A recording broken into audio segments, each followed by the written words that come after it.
ஆளுநர் உரை மீதான விவாதங்களுக்கு முதலமைச்சர் மு.க.ஸ்டாலின் பதிலளித்து உரையாற்றினார். இது தொடர்பான கூடுதல் விவரங்களோடு இணைகிறார் எமது செய்தியாளர் ராஜகுமாரன். வணக்கம் ராஜகுமாரன், உங்களிடம் இருக்கும் தகவல்களை சொல்லுங்க.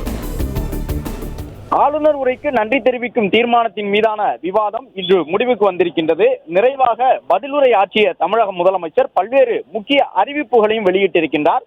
வழக்கமாகவே ஆளுநர் உரைக்கு நன்றி தெரிவிக்கும் தீர்மானத்தின் பதிலுரையிலே முதலமைச்சர் மிக முக்கியமான அறிவிப்புகளை வெளியிடுவது வழக்கம். அந்த அடிப்படையிலே பல்வேறு ஆசிரியர் சங்கங்கள், சத்துணவு ஊழியர்கள் தமிழகத்தினுடைய தலைநகர் சென்னை உள்ளிட்ட இடங்களில் எல்லாம் தொடர் போராட்டத்தில் ஈடுபட்டு வரக்கூடிய நிலையில் முதலமைச்சர் இன்று அவர்களுக்காக எந்த மாதிரியான அறிவிப்புகளை வெளியிடுவார் என்கின்ற ஒரு எதிர்பார்ப்போடு அரசு ஊழியர் சங்கத்தினர் பலரும் காத்திருந்தார்கள். அதற்கு ஏற்ப ஆசிரியர்கள் பெரிதும் எதிர்பார்த்த ஒரு கோரிக்கையை நிறைவேற்றி தருவதற்கான சூழலை முதலமைச்சர் இன்றைய தன்னுடைய அறிவிப்பின் மூலமாக வெளியிட்டிருக்கின்றார். அதன்படி பகுதி நேர ஆசிரியர்கள் தங்களை பணியிடம் நிரந்தரம் செய்ய வேண்டும் என்கின்ற ஒரு கோரிக்கையை முன்வைத்துக் கொண்டிருக்கின்றார்கள்.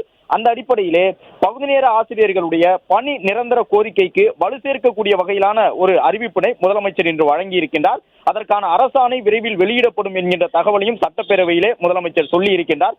அதன்படி பகுதி நேர ஆசிரியர்கள் இந்த நிரந்தர ஆசிரியர் பணியிடங்களுக்கான தேர்வுகளில் பங்கு பெற்று தேர்வு எழுதும் பொழுது அவர்கள், அதாவது பகுதி நேர ஆசிரியர்கள் எத்தனை ஆண்டு காலம் பணி செய்திருக்கின்றார்களோ அதற்கு ஏற்ப அவர்களுக்கு சிறப்பு மதிப்பெண் வழங்கப்படும் என்கின்ற ஒரு அறிவிப்பினை முதலமைச்சர் இன்று வெளியிட்டிருக்கின்றார். பகுதி நேர ஆசிரியர்கள் நிரந்தர ஆசிரியர் பணியிடங்களுக்கான தேர்வுகளில் பங்கு பெறும் பொழுது அவர்கள் எளிதாக அந்த தேர்வுகளில் வெற்றி பெறுவதற்கு ஒரு வாய்ப்பை உருவாக்கக்கூடிய விதமாக முதலமைச்சருடைய இந்த அறிவிப்பு அமைந்திருக்கின்றது.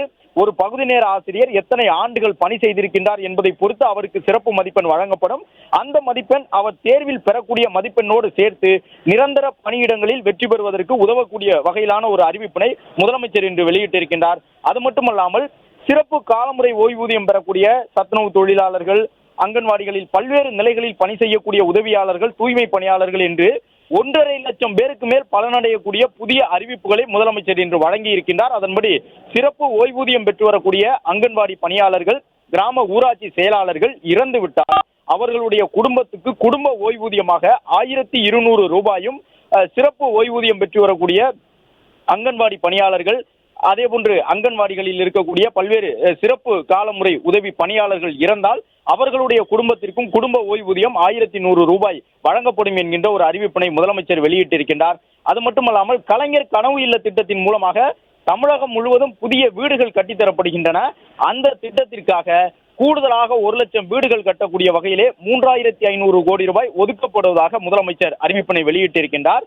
கிராம சாலைகள் மேம்படுத்துவதற்கான திட்டங்களும் அறிவிக்கப்பட்டிருக்கின்றன. ஒட்டுமொத்தமாக இந்த ஆட்சியிலே கிட்டத்தட்ட 20,500 கிலோமீட்டர் நீளம் கொண்ட கிராம சாலைகள் இதுவரை மேம்படுத்தப்பட்டிருக்கக்கூடிய நிலையில் முதலமைச்சர் இன்று வெளியிட்டிருக்கக்கூடிய புதிய அறிவிப்பின் மூலமாக 1088 கோடி ரூபாயிலே தமிழகத்தின் பல்வேறு கிராமங்களிலும் 2200 கிலோமீட்டர் நீளம் கொண்ட கிராம சாலைகள் மேம்படுத்தப்படும் என்கின்ற அறிவிப்பினை முதலமைச்சர் வெளியிட்டிருக்கின்றார். உங்களுடன் ஸ்டாலின் திட்டத்தின் கீழ் வழங்கப்பட்ட விண்ணப்பங்கள் உட்பட அனைத்து கோரிக்கைகள் அடிப்படையிலே கூடுதலாக 1,80,000 நபர்களுக்கு மாதாந்திர ஓய்வூதியம் வழங்கப்படும் என்கின்ற ஒரு தகவலை முதலமைச்சர் சொல்லியிருக்கின்றார். அதன்படி மாற்றுத்திறனாளிகள், முதியோர், ஏழ்மைப்பட்ட நிலையில் இருக்கக்கூடிய, வறிய நிலையில் இருக்கக்கூடியவர்கள், வறுமை கோட்டுக்கு கீழே இருந்து தற்பொழுது அதிலிருந்து மீண்டு வந்திருக்கக்கூடியவர்கள் என்று ஏழை மக்களை பாதுகாப்பதற்காக பல்வேறு சமூக ராஜகுமாரன் தொடர்ந்து இணைப்பில் இருங்க.